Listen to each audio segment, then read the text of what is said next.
जय हिंद दोस्तों बिहार दरोगा के लिए आप सभी लोग का यहाँ पे प्रैक्टिस सेट जो है डेली बेस पे स्टार्ट कर दिया गया है। कल मैंने सेट नंबर 1 अपलोड किया था, आज हम देखेंगे इसका सेट नंबर 2।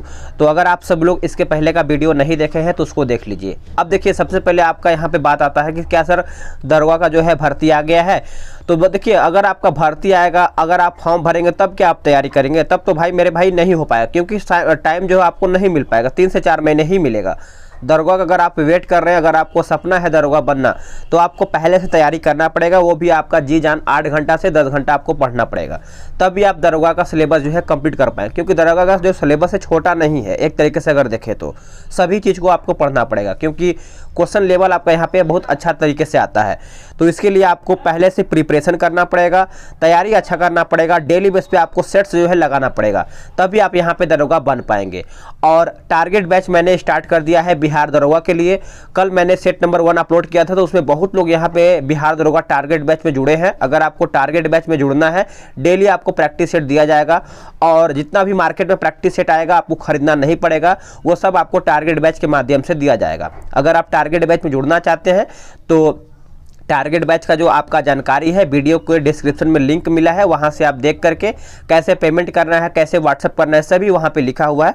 आप उसको देख करके आराम से टारगेट बैच में जुड़ सकते हैं। तो चलिए वीडियो को शुरू करते हैं। और ये हमारा ज्ञान बिंदु जेएस एकेडमी की तरफ से प्रैक्टिस सेट निकाला गया है, और ये आपका सेट नंबर इसमें 15 दिया गया है। आज हम देखेंगे इसका सेट नंबर 2। तो चलिए वीडियो को शुरू करते हैं। पहला प्रश्न क्या है देख लेते हैं। पहला प्रश्न है, किस अधिनियम के तहत भारत में ईसाई पादरियों को आने की अनुमति जो है दिया गया है। सभी क्वेश्चन आपका लेवल का है, तो आप अच्छे से लगाइएगा। तो इसका जो सही उत्तर है ऑप्शन नंबर सी हो जाएगा 1813 में। 1813 इसका सही उत्तर हो जाएगा। आगे प्रश्न है, किस जिला ने भारतीय स्वतंत्रता अधिनियम 1947 प्रवृत्त होने के पूर्व जनमत संग्रह में पाकिस्तान के पक्ष में मत जो है दिया था। सही उत्तर हो जाएगा ऑप्शन नंबर बी सिलहट। याद रखेंगे, सिलहट इसका उत्तर हो जाएगा। किस तिथि को वायसराय ने पाकिस्तान के लिए एक अलग संविधान सभा की स्थापना की घोषणा किया है, बताइएगा दोस्तों। तो देखिए, इसका जो सही उत्तर है ये आपका हो जाएगा 26 जुलाई 1947 को। 26 जुलाई 1947 को। इस वाले चैनल पे जो है आपको सब्सक्राइब कर लेना है। इस पे आपका सिर्फ बिहार दरोगा से ही आपका मटेरियल इस पे प्रोवाइड किया जाएगा। आगे प्रश्न है क्वेश्चन नंबर 4, राष्ट्रपति के निर्वाचन मंडल की व्यवस्था संबंधित प्रावधान किस देश से लिया गया है। इसका टेलीग्राम चैनल का जो लिंक है मैं आपको डिस्क्रिप्शन में दे दूंगा, या फिर आप टेलीग्राम पे जाकर के दरोगा पथ मार के मतलब सर्च मारिएगा, वहाँ पे आपको चैनल का लिंक आ जाएगा या फिर चैनल आ जाएगा। तो इसका जो सही उत्तर है ये आपका हो जाएगा ऑप्शन नंबर बी आयरलैंड। समाचार पत्र किस सूची का विषय है। देखिए, जो आपका समाचार पत्र है ये आपका समवर्ती सूची का विषय है। ऑप्शन जो है आपका सी सही उत्तर हो जाएगा। पूर्वोत्तर परिषद अस्तित्व में कब आया है। जो आपका पूर्वोत्तर परिषद है ये आपका अस्तित्व में कब आया है, तो आपका 1972 में आया है। कब आया है, 1972 में। माता की नागरिकता के आधार पर विदेश में जन्म लेने वाले को भारत की नागरिकता प्रदान की जाएगी। यह प्रावधान जो है किस संशोधन के तहत जो है किया गया है, तो इसका सही उत्तर बताइएगा। तो देखिए, ये आपका हो जाएगा ऑप्शन नंबर बी 1972। क्या हो जाएगा, 1972। मूल अधिकार का प्रारूप बनाया था किसने। देखिए, मूल अधिकार का जो प्रारूप बनाया था ये आपका पंडित नेहरू के द्वारा ये बनाया गया था। ऑप्शन जो है ए सही उत्तर हो जाएगा। भारत की संसद ने पहला निवारक निरोध कानून जो है कब पारित किया था, बताइए दोस्तों। तो इसका जो सही उत्तर है 9 का ऑप्शन नंबर आपका बी हो जाएगा 1950 में, वर्ष 1950 में। चलिए आगे देख लेते हैं। आपका आगे अब प्रश्न है क्वेश्चन नंबर 10 नंबर कि भारत सरकार अधिनियम 1935 में अंतर्विष्ट अनुदेश प्रपत्र को भारतीय संविधान में किस रूप में शामिल किया गया है। तो देखिए, भारतीय संविधान में किस रूप में शामिल किया गया है, तो राज्य की नीति निर्देशक तत्व हो जाएगा। ऑप्शन जो है आपका 10 का सी सही हो जाएगा। राष्ट्रपति अपना त्यागपत्र उपराष्ट्रपति को देता है। उपराष्ट्रपति यह सूचना जो है किससे देता है। देखिए, फिर से समझिएगा, राष्ट्रपति जो है अपना त्यागपत्र उपराष्ट्रपति को देता है, और जो उपराष्ट्रपति यह सूचना जो है किससे देता है, तो ये जो सूचना होता है दोस्तों ये लोकसभा अध्यक्ष को देता है। तो ऑप्शन जो है आपका यहाँ पे सी सही उत्तर हो जाएगा। आगे प्रश्न है कि उपराष्ट्रपति बनने के पूर्व डॉक्टर एस राधाकृष्णन किस देश के राजदूत थे।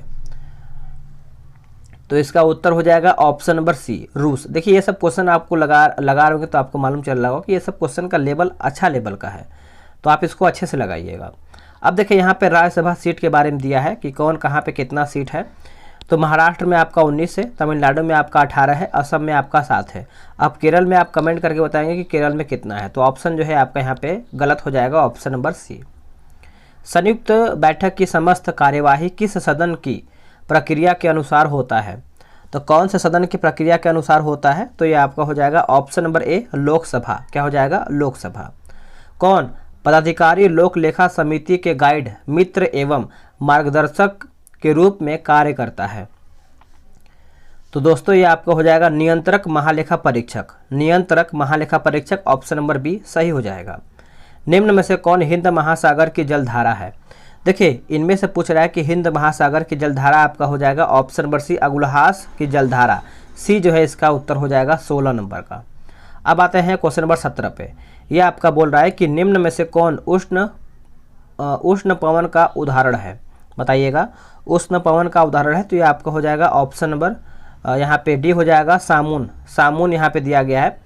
आगे प्रश्न है, बोला कि गुर्ल मांधाता पर्वत शिखर किस देश में स्थित है?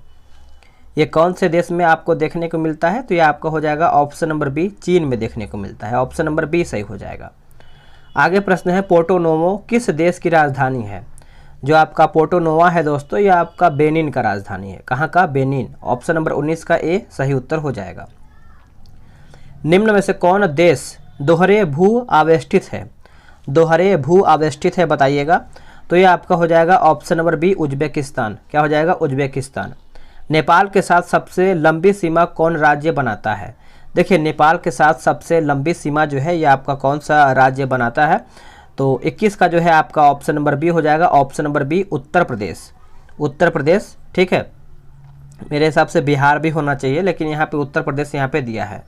चलिए आगे देख लेते हैं। निम्न में से सर्वाधिक विस्तृत हिमालय कौन सा है? देखिए विस्तृत हिमालय की बात कर लेते हैं तो ये आपका हो जाएगा option number C, Nepal Himalaya. क्या हो जाएगा? Nepal Himalaya.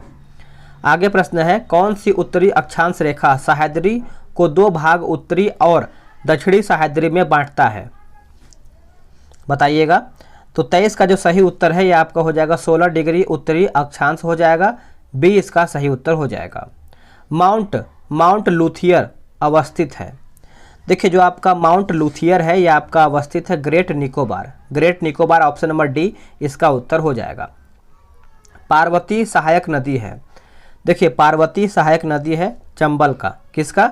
Chambal. Option number B इसका उत्तर हो जाएगा। सफ़ेद लेटेराइट का रंग सफ़ेद होने का कारण क्या है?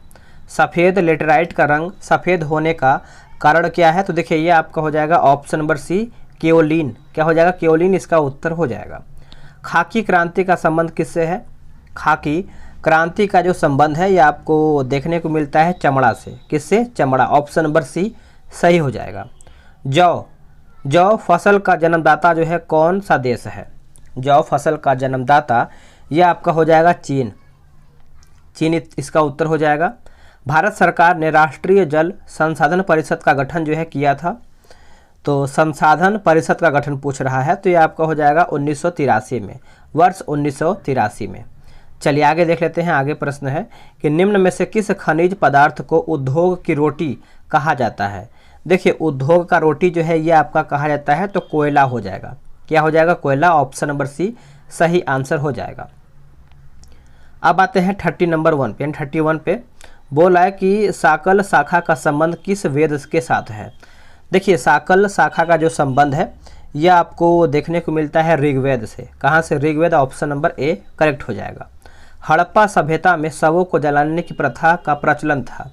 हड़प्पा सभ्यता में शवों को जलाने की प्रथा का प्रचलन था तो यह आपका हो जाएगा मोहनजोदड़ो। मोहनजोदड़ो जो है इसका सही उत्तर हो जाएगा।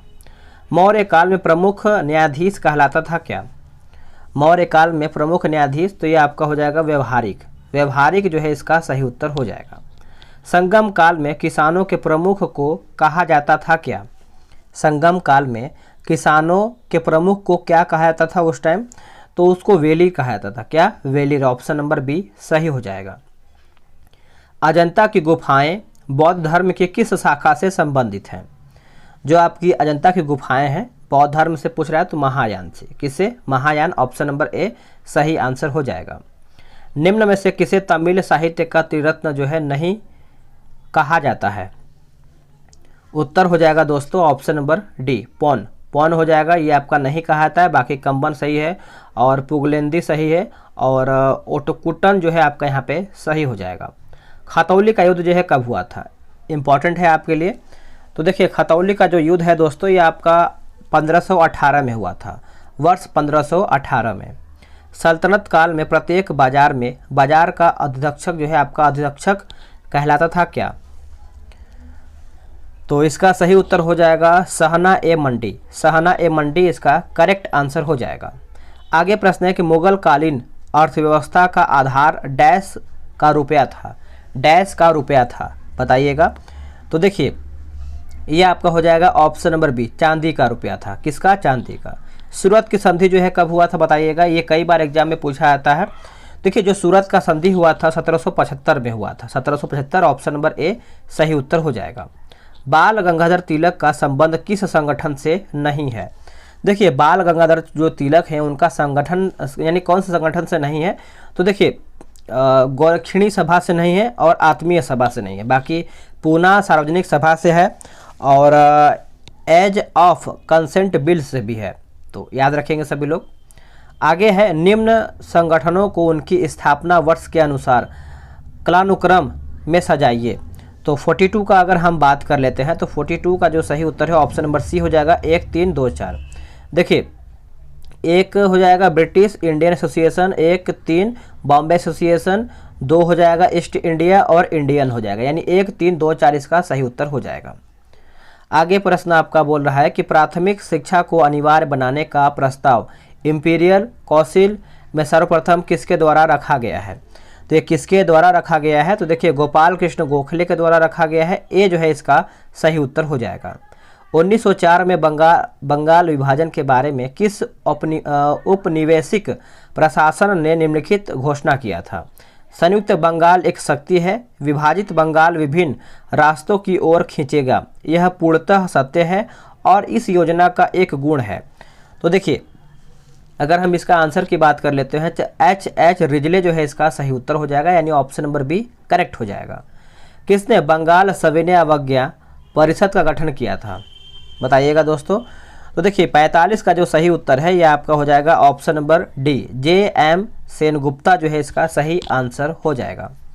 आगे प्रश्न है कि कांग्रेस में इनमें से किसने समाजवादी दृष्टिकोण का प्रतिनिधित्व जो है किया था? सही आंसर आपका 46 का हो जाएगा नरेंद्र देव। क्या हो जाएगा? नरेंद्र देव। आज़ाद हिंद फौज का गठन किसके विरुद्ध लड़ने के लिए किया गया था? देखिए आज़ाद हिंद फौज का जो गठन किया गया था किसके लड़ने के विरुद्ध? तो भारत में ब्रिटिश ऑप्शन नंबर बी। सविनय अवज्ञा आंदोलन के दौरान किस रियासत ने कांग्रेस का समर्थन जो है नहीं किया था? देखिए कांग्रेस का समर्थन जो है नहीं किया था, तो ये आपका हो जाएगा ऑप्शन नंबर बी मैसूर इसका उत्तर हो जाएगा। किन संगठनों के द्वारा 1928 में पेश नेहरू रिपोर्ट का विरोध जो है किया गया है? तो दोस्तों इसका जो सही उत्तर है 49 का ऑप्शन नंबर डी हो जाएगा। सभी हिंदू महासभा हो जाएगा, मुस्लिम लीग हो जाएगा और सिख लीग हो जाएगा। तो आप सभी लोग सभी को याद रखेंगे। आगे प्रश्न है कि 1937 में प्रांतीय चुनावों में किन प्रांतों में गैर कांग्रेसी सरकारें बनी हैं? देखिए गैर कांग्रेसी सरकारें बनी हैं तो ये आपका हो जाएगा 3 और 4, यानी पंजाब हो जाएगा, चौथा आपका यहाँ पे बंगाल हो जाएगा। तो सभी को आप सभी लोग अच्छे से याद रखेंगे। चलिए अब आते हैं 51 नंबर पे। देखिए विद्युत धारा के चुंबकीय प्रभाव की खोज जो है किसने किया था? तो इसका जो सही आंसर है दोस्तों ये आपका हो जाएगा ऑस्ट्रेड जो है इसका सही उत्तर हो जाएगा। कौन सा समीकरण चार्ल्स नियम को प्रकट करता है? कौन सा समीकरण जो है चार्ल्स नियम को प्रकट करता है? तो ये आपका हो जाएगा ऑप्शन नंबर सी। याद रखेंगे सी जो है इसका सही उत्तर हो जाएगा। गहरे समुद्र के गोताखोरों की ऑक्सीजन आपूर्ति में हीलियम मिलाई जाती है, ऐसा क्यों? ऐसा किस लिए मिलाया जाता है? तो देखिए यह उच्च दाब पर नाइट्रोजन की अपेक्षा खून में कम घुलनशील होता है। तो ऑप्शन जो है आपका यहाँ पे डी सही हो जाएगा। माँ पौधे की भांति पौधा मिलता है, माँ पौधे की भांति पौधा मिलता है, तो इसका जो सही आंसर है 54 का हो जाएगा ऑप्शन नंबर ए, तना काट से। क्या हो जाएगा? तना काट से। आगे प्रश्न है कि कुट्टू का आटा प्राप्त होता है, जो आपका कुट्टू का आटा है यह आपका प्राप्त होता है किससे? तो यह आपका उत्तर हो जाएगा ऑप्शन नंबर सी, यानी फैगोपाइरम से। किससे? फैगोपाइरम। आप सभी लोग याद रखेंगे। आगे प्रश्न है कि वृक्ष से प्रति मिनट औसत रक्त प्रवाह होता है, रक्त प्रवाह होता है, बताइएगा। तो इसका सही आंसर हो जाएगा 1200 सीसी, यानी ऑप्शन नंबर जो है आपका 56 का सी सही उत्तर हो जाएगा, याद रखेंगे। निम्नलिखित कथनों में से कौन सा कथन सही है? इनमें से आपका बताना है कि सही कथन कौन सा है। तो देखिए, इसमें ना तो एक सही है और ना ही दो सही है, तो आप इसको अच्छे से याद रखेंगे। ना ही एक सही है और ना ही दो सही है। आगे प्रश्न है कि कांच को कठोर बनाने के लिए प्रयुक्त पदार्थ कौन सा है? देखिए, इसमें प्रयुक्त पदार्थ पूछ रहा है, तो आपका ऑप्शन नंबर बी हो जाएगा पोटेशियम क्लोराइड। पोटेशियम क्लोराइड इसका सही उत्तर हो जाएगा। निम्नलिखित में से कौन से अस्थि एवं दंत निर्माण क्षेत्र आवश्यक नहीं है? देखिए, दंत निर्माण क्षेत्र जो है आपके आवश्यक नहीं है, तो इसमें आपका सोडियम नहीं है और यहाँ पे लोहा नहीं है, बाकी फास्फोरस है, कैल्शियम है। तो आप इसको याद रखेंगे। क्वेश्चन के हिसाब से आपका जो है ऑप्शन नंबर ए गलत हो जाएगा। आते हैं अगले प्रश्न पे। आगे प्रश्न है आपका 60 नंबर। प्रकृति में सबसे मजबूत बल निम्नलिखित में से कौन सा है? देखिए, प्रकृति में सबसे मजबूत बल पूछ रहा है, तो आप सभी लोग याद रखेंगे नाभिकीय बल हो जाएगा, ऑप्शन नंबर बी इसका उत्तर हो जाएगा। मोनोजाइट बालू में निम्न में से कौन सा खनिज पाया जाता है? मोनोजाइट बालू में निम्न में से कौन सा खनिज जो है पाया जाता है? तो दोस्तों, इसका उत्तर हो जाएगा थोरियम। थोरियम इसका उत्तर हो जाएगा। संपर्क विधि इसके निर्माण में प्रयोग होता है। संपर्क विधि की अगर हम बात करेंगे तो H2SO4 हो जाएगा, H2SO4। नेक्स्ट प्रश्न है कि हवा में मौजूद निम्नलिखित गैसों में से कौन सा गैस पीतल के मलिनीकरण के लिए जिम्मेदार है? बताइएगा। 63 का उत्तर क्या होगा? तो यह आपका हो जाएगा ऑप्शन नंबर ए, हाइड्रोजन सल्फर। Hydrogen sulphur. निम्नलिखित जीवों में से कौन सा जीव जो है मुकुलन द्वारा प्रजनन नहीं करता है? देखिए, मुकुलन द्वारा जो है आपका प्रजनन नहीं करता है दोस्तों, तो इसका जो सही आंसर है 64 का हो जाएगा, option number D, Annelida. Annelida जो है आपका नहीं करता है, बाकी ईस्ट करता है, स्पंजन्स करता है और हाइड्रा भी करता है। आगे प्रश्न है कि कोशिका का जीवित अंश जीवद्रव्य कहलाता है जिससे बना होता है। देखिए, जिससे बना होता है तो कोशिका द्रव्य, केंद्रक द्रव्य और अन्य कोशिकांग। तो ऑप्शन जो है आपका यहाँ पे 65 का डी सही आंसर हो जाएगा। चलिए आगे प्रश्न हम देख लेते हैं। अफीम प्राप्त किया जाता है किससे? देखिए, अफीम के बारे में आप सभी लोग याद रखेंगे, बिना पके फल के लेटेक्स से प्राप्त होता है। 66 का जो सही उत्तर है ऑप्शन नंबर आपका यहाँ पे सी सही उत्तर हो जाएगा। आगे प्रश्न है, निम्नलिखित में से किस युग्म में सही सुमेलित नहीं है? यानी इनमें से आपका पूछ रहा है, तो देखिए इसमें पूछ रहा है कि कौन आपका सुमेलित नहीं है। तो देखिए 67 की अगर हम बात कर लेते हैं तो विटामिन ए जो है वर्धनता, लेकिन थायमिन बेरी सही है। स्कार्बिक अम्ल जो है इसका भी सही है। विटामिन के जो है आपका रक्त जमना, लेकिन यहाँ पे वर्धनता, यहाँ पे विटामिन ए का गलत हो जाएगा क्वेश्चन के हिसाब से। तो 67 का जो है ऑप्शन नंबर सी सही हो जाएगा। आगे प्रश्न है कि सुपोषण किसके कारण होता है? तो ये आपका होता है नाइट्रेट और फास्फेट के द्वारा। नाइट्रेट और फास्फेट के द्वारा एक वस्तु को प्रारंभिक वेग u से ऊपर फेंका जाता है और वह अधिकतम ऊंचाई h तक जाती है। तो h का मान ज्ञात कीजिए। तो h का जो मान होता है आपका ऑप्शन नंबर ए सही हो जाएगा।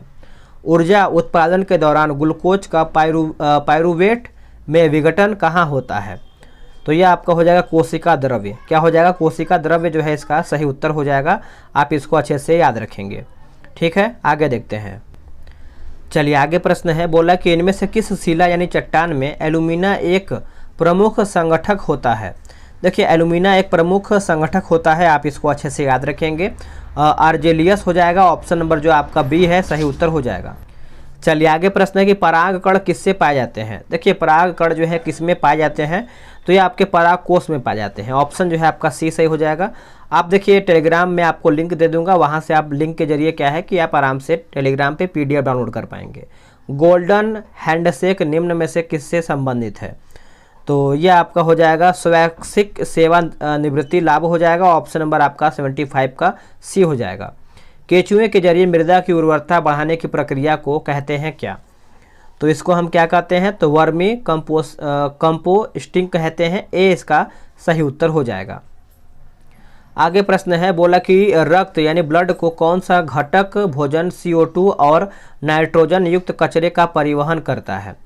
तो इसका सही उत्तर हो जाएगा आपका प्लाज्मा। याद रखेंगे प्लाज्मा।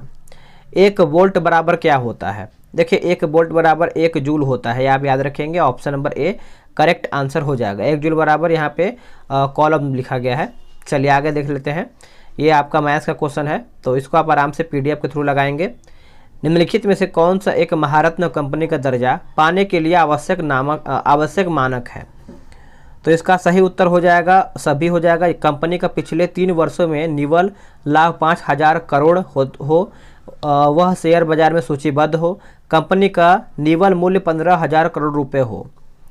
आगे प्रश्न है कि रेपो, ये सब देखिए आपका करंट अफेयर का प्रश्न है, तो इसको आप आराम से बना सकते हैं क्योंकि ये आपका ओल्ड क्वेश्चन है।